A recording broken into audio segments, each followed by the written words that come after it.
welcome once again to TalkPad, where we talk positively about dyslexia.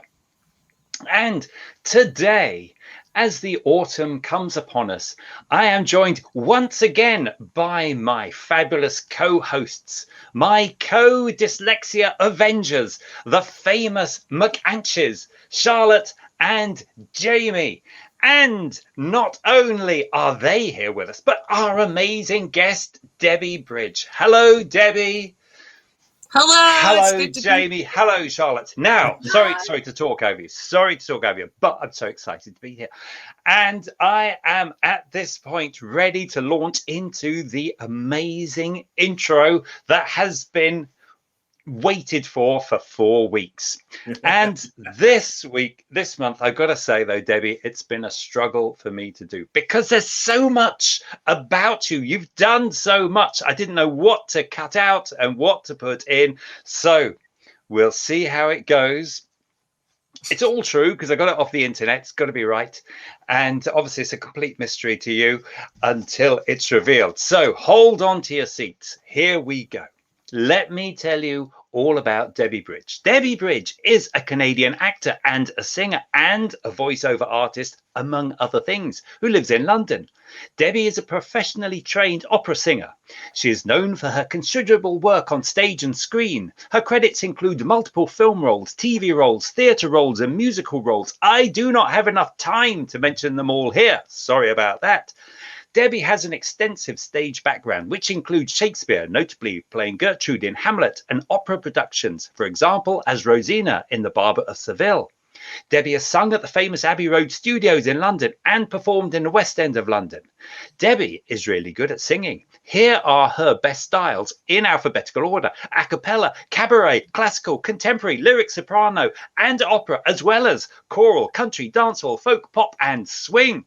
Debbie has also produced her own short films, play readings, and theatre productions under her company name of Another Productions. Debbie is currently part of a new feature film project called Undiscovered. Filming is planned for 2023, and there are various other projects in the pipeline as well. Debbie has been described as, and I quote, a very charismatic performer who is brimming with energy and ideas. Debbie is also really good at 10 and 5-pin bowling, swimming, rollerblading, cycling, yoga, ice skating, downhill skiing, canoe, horse riding, and softball. Not only that, but Debbie speaks German, French, Italian, and Latin, as well as English. And not only that, but there are other skills that Debbie has, which include being a blogger, a drama coach, a drama workshop leader, an experienced event host, a filmmaker, a musical theatre workshop leader, a presentation coach, a singing teacher and coach, an experienced tour guide, a vocal workshop leader, a voice coach, and an acting workshop leader. And Debbie Bridge is dyslexic. Welcome, Debbie. Thank you. Oh my goodness. I think I'm exhausted just hearing that list. I'm like a little bit overwhelmed by my own list. I'm actually quite disappointed because I did a podcast with Guy recently and he just went, "Hi, welcome to Jamie." I was like, "Where's my intro?"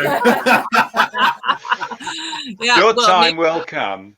Yeah, I was going to, maybe you don't have enough on the internet about you. That was amazing. It's interesting you did that. You should be very proud of yourself. And I've got I should be, yes. Yeah. And I got a little question just before we sort of start. But is there anything out of all of that is your favorite thing to do?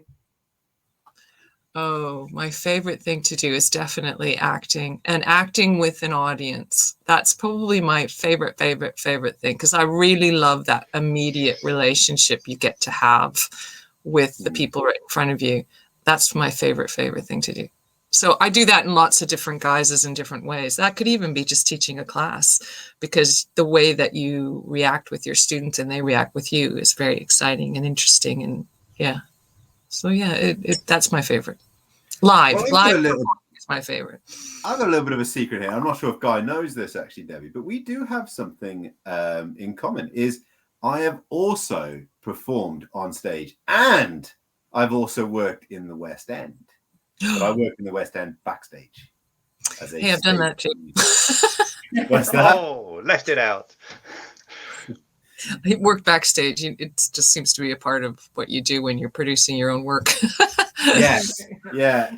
And you know what? It's absolutely brilliant. And are you like super organized as a person? Do you like to be like really organized?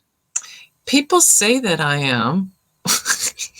I don't see myself that way because I go through each day and I go, that's not quite the way I planned it, but oh well, it'll do.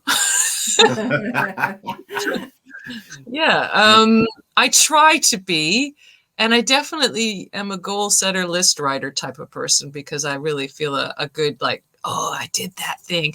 And the harder it is and the fact that I accomplish it even is more satisfaction if it's something I don't really want to do or I find difficult. When I do accomplish it and finish it, it's like, yay! So I like to mark that in some way. And that's usually by going tick or scratch off the list. I'm a list worker. I have to have a list. If I don't have a list, I'm carnage. Just absolute carnage. That in a diary. But my diary, I'll show you. I don't know if you're going to be able to see this on the internet or whatever, but my diaries usually start out like this. This is like next week, which looks pretty good.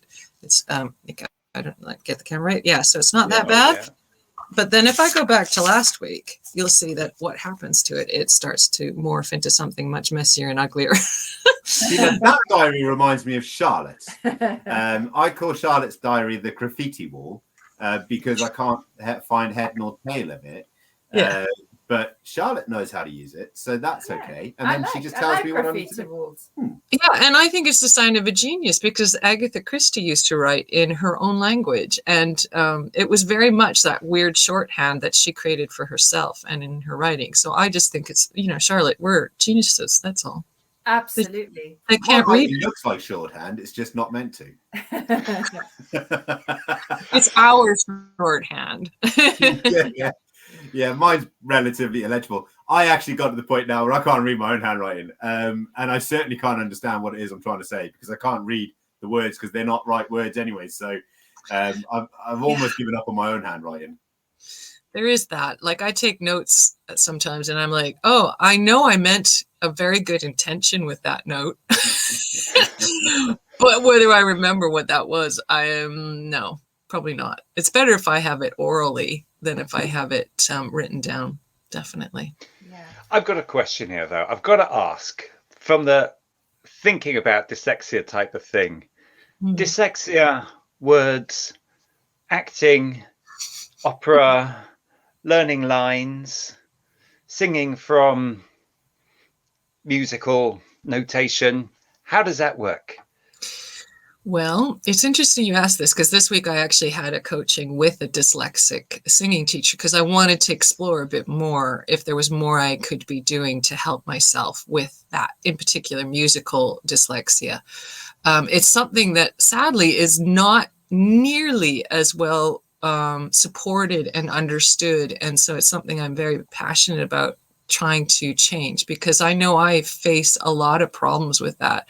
Literally notes changing around on the page and switching, and the pitches will change in my head. So the higher my anxiety about a situation, the more likely that can occur and the more likely I can't get out of it. The way I describe it is like I get a log jam in my brain because it's trying so many ways to fix it. But unfortunately, if I try to push that answer, it will just end up in a log jam in my head, and that creates frustration and anger.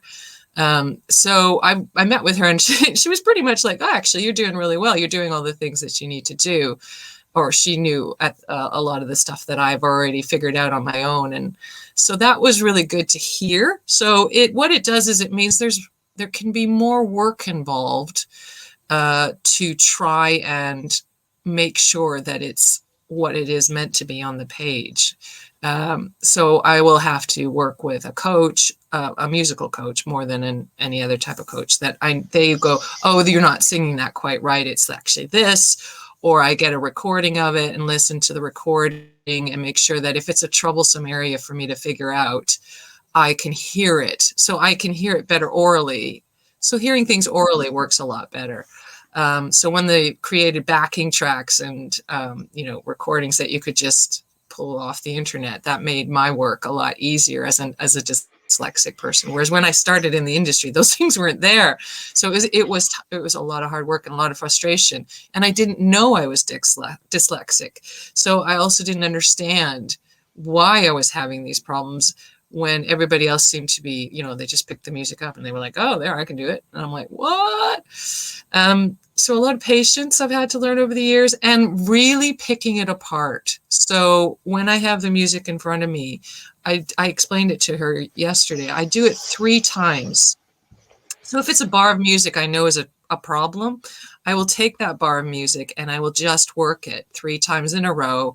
Then I'll put it in situ. And if I know it's not working still, I will do it again 3 times in a row, put it back in situ, and then until I get it. But at least nowadays, now that I've gotten to the level I have, it is only about like 1 or 2 or few bars in a piece. It's not like when I first started out and I was like, I saw a page of music and I just freaked out because I was like, how am I going to get that into my memory? And it's learning things like how to kinetically memorize things. So for me, a physical memory is a huge part of the work I do. So when I'm memorizing words and songs and notes, I move. And that movement helps to bring that memory into the body for me. And that is massive. It's huge. And I mean, that's not just for people who are dyslexic. That's for anybody. And it means, and I take out any of the extras. So when I'm learning lines, it's almost like a robot. So if I was like, to be or not to be, it would be like to be or not to be. And I would just walk back and forth, And I would go through it once again 3 times. And then I would add a bit more and add a bit more and add a bit more until I would start to get the memory. So it's hours of that kind of monotonous movement, but it works. And the more I do it, the faster I learn things as well, because my body starts to go, oh, she's memorizing now. I need to remember this. I'll remember this. And so now it doesn't take me as long as it did when I first started out. That was a long question. Yeah, it was. But you made a couple of key points that I can relate to, because whenever I was singing, I would only ever remember lines or song lyrics when I was stood on a specific point on stage. So I would sing this verse, and then I knew I had to go from here to here. I couldn't stand in the middle of a stage and just monologue. I'd have to move. I've got to say it over this point, and it would be that movement that actually triggered the next thing. So I related very much with that. But the other thing sorry. No. Okay. So the other thing that I used to relate to was I used to say to my MD, "We'll start together and we'll end together. The bit in the middle, we've got to figure that out as we go along." That is such a great way of putting it, because that's what can happen. But what I think we bring to any music, and that's whether it's classical or contemporary, is that excitement, that unknown, and that's not in a bad way, that's in a good way. So what I do is very instinctual. I've had so many people over the years go, can you teach me how you just naturally seem to make those things happen on stage? How I react to an audience or how I work with the other people on stage. And I'm like, maybe I can teach you that.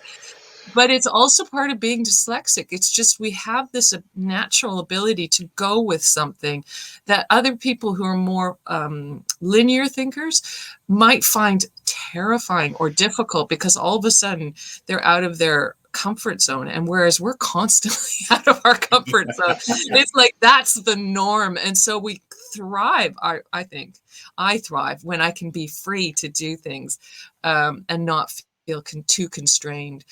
The other thing I was going to say to you is also that in reference to why I interrupted you, is that if I get a role or something and they give me a lot of actions with it, sometimes that actually makes it way easier to remember things because of what you said. It's like, oh, when I get here or when I do this, this is when I might say. And it's not that I think like that. It's like I can't think ahead.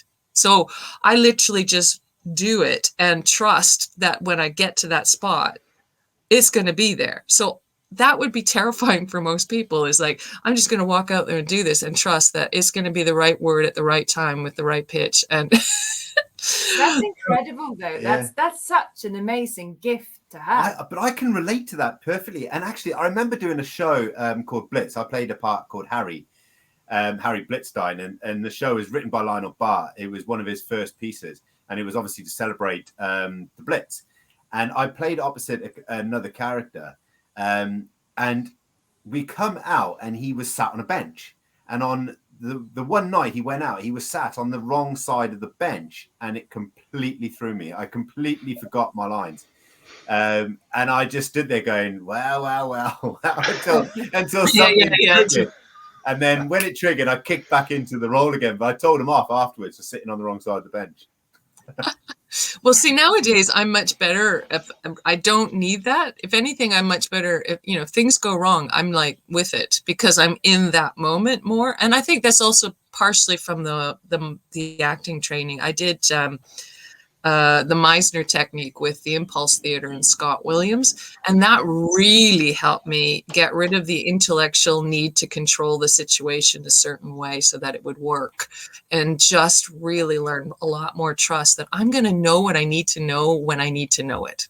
And that's a huge part of what's helped me be the performer I am today, and why people often hire me, because I just go with the flow. I just move it and keep it going, and realize that the more I help myself and everybody else around me, the better the production, the more fun it is for everybody, including the audience, rather than need to go, oh no, you're in the wrong spot. Oh, I can't do this now. And the other thing that helped me, this is something that's just for anybody in the arts. When you get stuck like that, move, just walk. And I was walking. Debbie, I was walking back and forth, and I was going, oh, I don't know what I'm supposed to be doing. Yeah.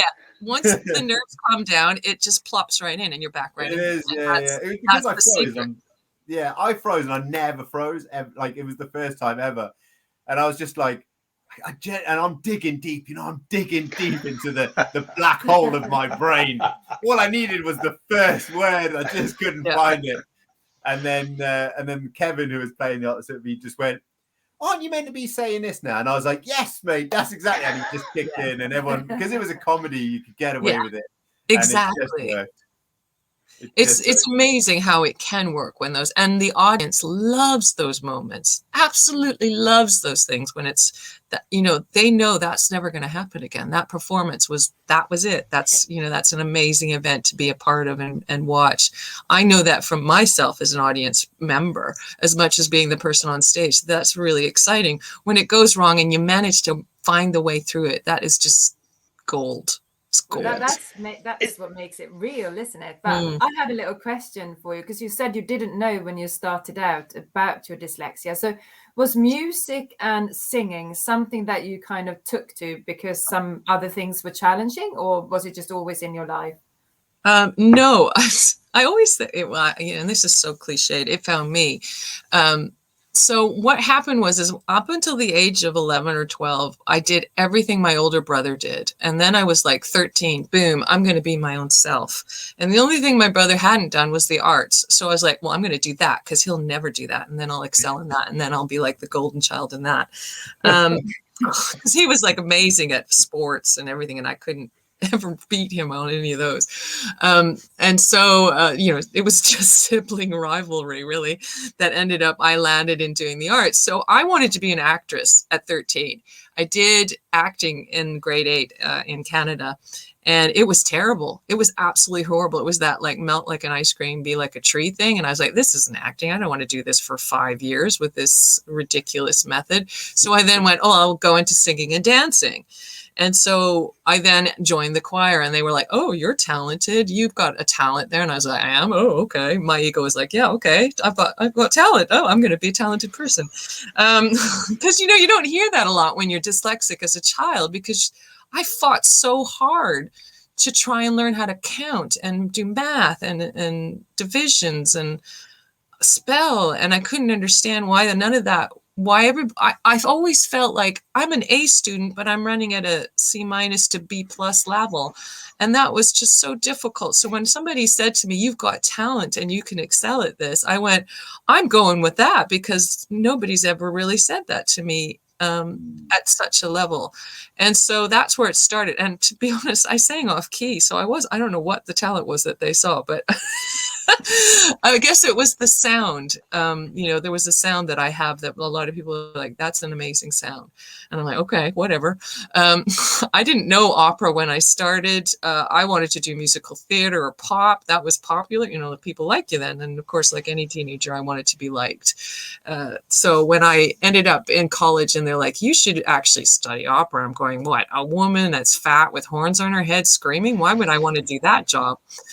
I knew nothing about it. I literally grew up with country and western with my parents and folk music. So I had no idea what I was walking into. So I decided to get a degree. As dyslexics do, we have a rather high level of achievement in our heads. And so I managed to get a degree, but it took me, and this is the funny thing, you would never know by my marks. It took me probably twice as long because I didn't know I was dyslexic. Because I would drop out of classes just at that time that you had to report the marks. And then I would do it again because I'm clever. That's the thing about being dyslexic. We're incredibly clever. We're so able to work around things that I think linear thinkers might be like, you can't do that. And it's like, yeah, I can. I'm doing it. Story of my life, Debbie. Absolute story of my life. Yeah. So that's how I ended up in it. And I never... it was kind of like I just kept stumbling along. And the other thing I think about, and I don't know if all dyslexics are like this, but certainly I am, high achievement is a part of it because I'm always wanting to, I think maybe because I always had that sense that I'm not actually able to express my full self as a child. Intellectually, it was very difficult. I didn't understand that people couldn't understand what I was saying because literally I would drop words out or say them backwards and all that kind of stuff. And singing helped to slow me down so that my speech became something people could understand. And it also taught me how to slow down and calm down a bit because you can't sing. Singing is like elongating everything. So I had to learn how to do that. And it was like, oh, okay. If I slow down, people can actually understand the way I speak. So, Yoda in the Star Wars films speaks like this, does he? And I can do that like so easily. I'm like, yeah, totally. Give me that language. That fits me. I'm in that world so fast. I would, I love that kind of speech. It makes sense to me. Whereas the way we speak, I find awkward still to this day and slow. I got it. It's nothing to do with dyslexia. I cannot do either a Canadian or an American accent, right? I've tried. I can't. I sound like I'm Australian. I played Harry in not Harry. I played Rooster in Annie, and I had to put on this American accent. I got absolutely ridiculed for it. How well can you put on a British accent? I've only ever done RP, and that's because it's one that I could potentially use, but the others I don't do because it's a lot more work, and people can just walk into the studio doing them here because they live here. So that's the only one I do because of Shakespeare. Sometimes they want it in Shakespeare stuff, and I've used it. I don't say it's a perfect RP, and I've never had proper coaching on it, and I will someday. But it's not my USB. That's not what people hire me for. So I don't try and compete with the locals. That just seems silly. It would be like if you were in New York and you're going, I'm going to be a New Yorker and I'm going to sound like a New Yorker and boy, you sound like a Brit, and that's going to make you stand out better and you're going to get better, more work suited to you. But I would say if you do ever go to the American accents again, try the New Yorker because it's actually not that far from, dare I say, the London accent. And this is what I've discovered one time because I was trying to learn a Cockney accent for something. And she said, yeah, they're very close because of the way the immigration happened over the years. New York and London had a lot in common. There was that constant transatlantic movement. And that's where that transatlantic accent came from, was from the fact that you had Americans coming to the UK and there wasn't the nationality that we have like today, which, we have much stronger borders, whereas then it wasn't, there was much more fluidity between New York and London. So you might find it. I've got to ask a question. I've got to dive in here because it's really interesting. start together and finish together, and who knows what will happen in the middle.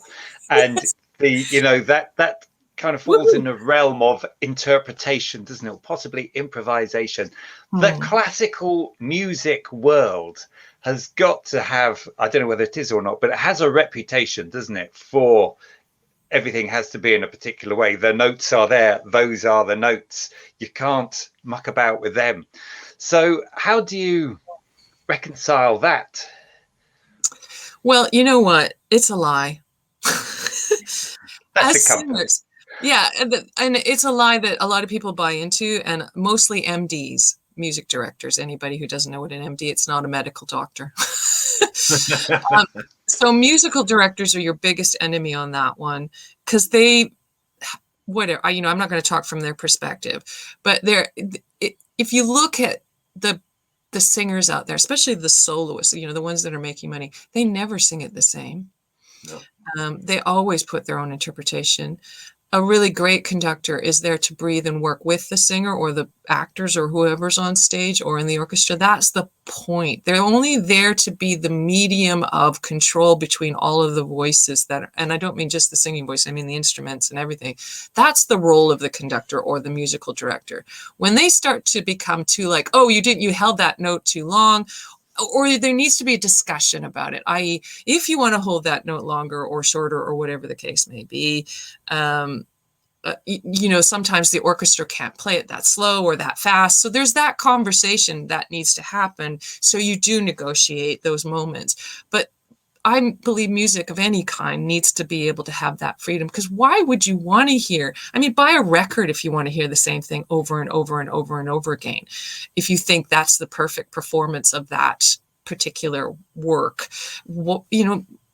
Why be at a live event? Because it's not going to be like that's the whole point. You're getting what the audience gives to you. You get what the players are like. You get how the performers are that night. Did they have a bad breakfast? Whatever. Or like yesterday, they were all grumpy. How is that infecting them now today? So all of that's in the mix of a live performance. Yes, you need to, know the general map of what you're doing and agree that if you're going to extend things at certain times, hopefully the conductor and you are going to work together on that and not work against each other.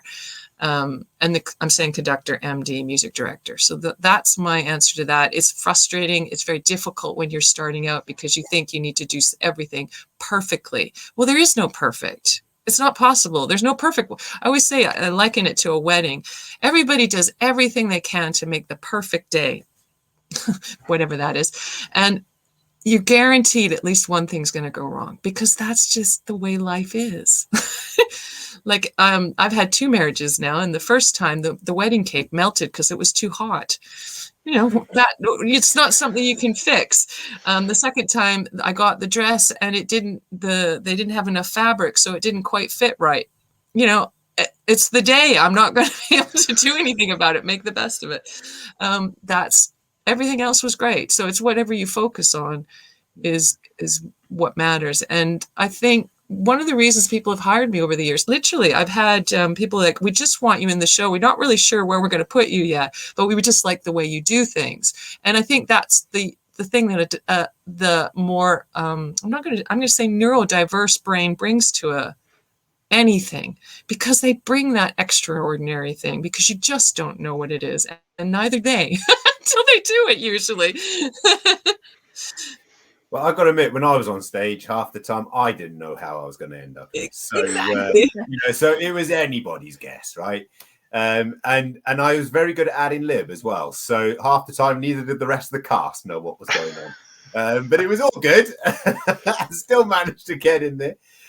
So anybody tuning into this later on or on replay, we do have, the show is live and we do have comments coming in.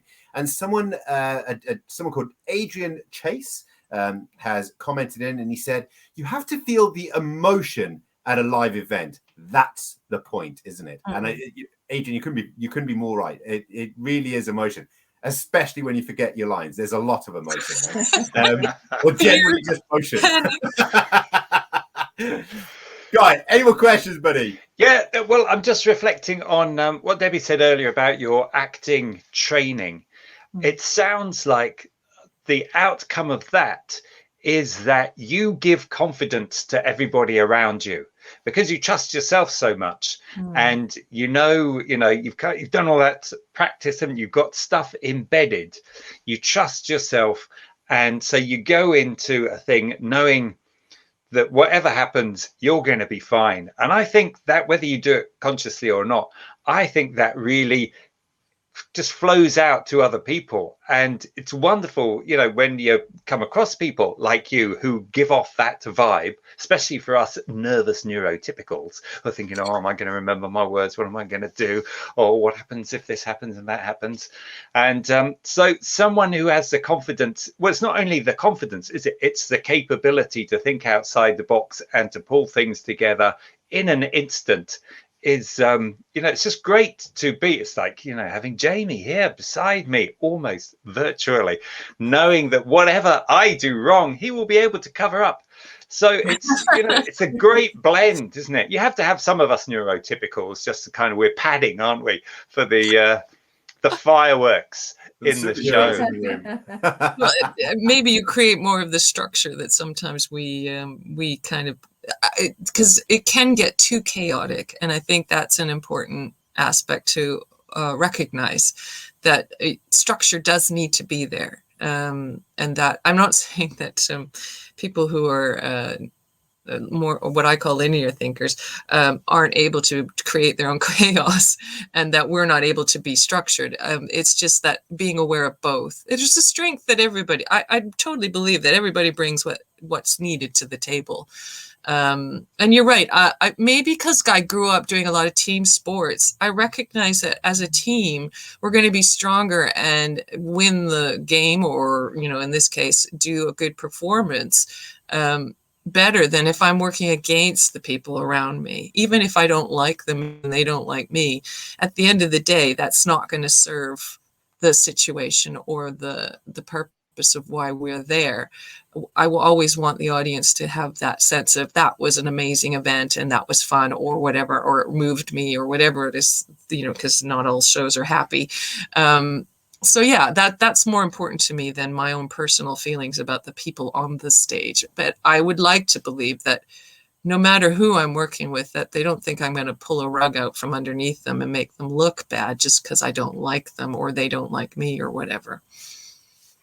Do you know what? It's so important as well, that is so important. But not just in theatre. It's important in life, in the workplace. This is something that happens so often in the workplace, is where people want to prove themselves or to excel or to make themselves look good, and then they will basically throw someone else under the bus in order to achieve that. But the problem is, when you're on stage, there's nowhere to go once you've done it. There's nowhere to hide. You're there, and that's the end of it.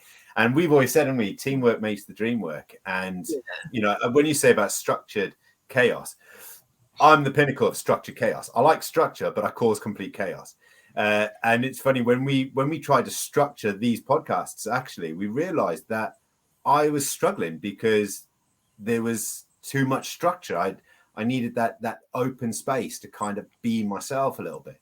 And so we changed the structure, if you like, to allow that. And it's so important when you're doing anything, whether it be on stage or, like I said, when you're being worked, to have that freedom of flexibility. Yeah. I liken it when I teach students singing. I say to them, you want a strong but flexible body. So a lot like the sprinter and this, when they're sitting in their little, things on the ground, whatever they're called, where they stick their feet in, and you see them, and they've got their hands down and their legs are all set and their heads down and they're ready to go, but they're ready to spring like a cat. They're not stiff. They're not holding that position. It's not locked, because if they were locked, they couldn't spring out like they do and do that massive sprint. And that's with any kind of physical activity. If you're too stiff, it won't work. So that's where structure can be too much. So yeah, I agree with you. It definitely needs the ability to be free, have some breath in it, and not freak out if it doesn't work out, exactly the way you thought, or you stumble, or I don't know what to say here. Like you said, when you were on stage, that's a really valuable lesson to go through. When you stumble is when you learn. And that never stops in life. And I think we can so easily think, oh, I'm a certain age now, I should know this now, I don't need to learn this, blah, blah, blah. And actually, that's not true. We're always learning throughout our entire lives. And the minute you think you're stopped learning, then you're probably turning into a dinosaur. These are wise. If you stop learning, you're a dinosaur. I do Hey. agree with that, Debbie, because if You're going to be extinct any day now. if you think you stopped learning, you kind of stopped life, haven't you? Yeah. Yeah. Debbie, Now- I want to say I love you. Oh, I love you too. You have absolutely brought so much pleasure to my day today. You are absolutely She's brilliant. like a ray of sunshine. It's Oh, great. good. It's true. It's true. so well. But, folks, I am the voice of structure. And I'm sorry to say that we've run out of time. No! And I know. time. We could go on forever, but we've learnt so much, haven't we? In this short amount of time, we've had a bit of history. We've learnt about all sorts of techniques and approaches to life and how approaches to acting work in life. Do you know what? It may have been a short amount of time, but my head is full of ideas. And it's almost like a log jam. I love that analogy. I shall be using that a great deal in the future because it's so great, isn't it, to have something to pin how you feel to. So I've got to say thank you, Debbie. You have been amazing and shone a light on our interpretation of dyslexia. But we've got to remember, haven't we, that musical dyslexia is a thing that needs some real thought about. And I've never heard it mentioned before, apart from talking to you about it. And so it's a really important thing, isn't it, to start to bring out. So I'm going to say thank you to the McAnshes and thank you, Debbie. And you've all been marvelous. Goodbye. Bye.